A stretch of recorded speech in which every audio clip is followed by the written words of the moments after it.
कि बउआ जनम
लेकिन दुलरुआ भैया के तो कही रहल छिए, लेकिन अहाँ के कोढ़िया भैया कहाँ है? दुलरुआ भैया लाला भैया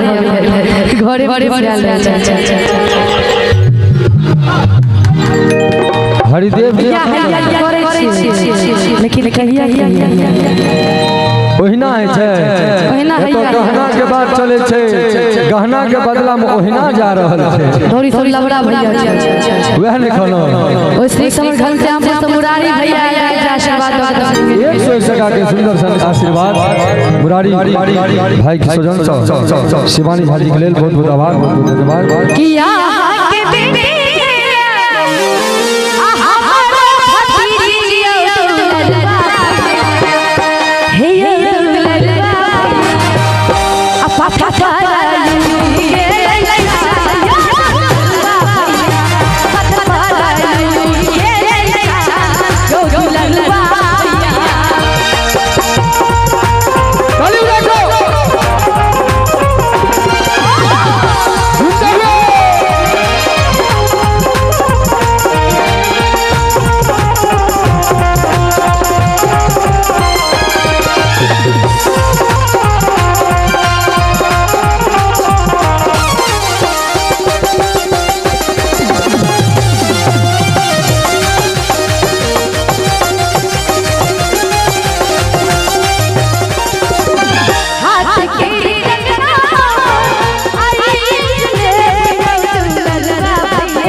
बउआ के देव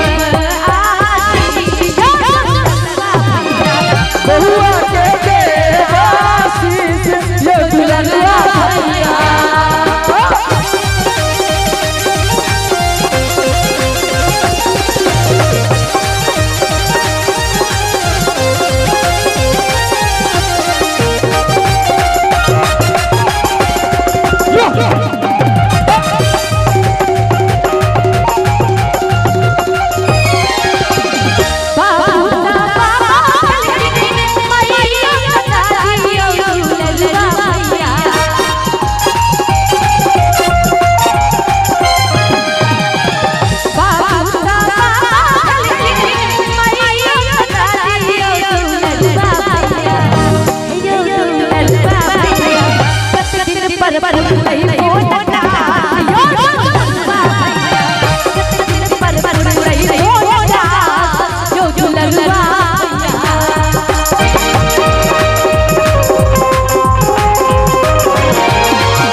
पहले तो छठियार के बात कर ले राखी तो अखन 8वां महीना में होय छै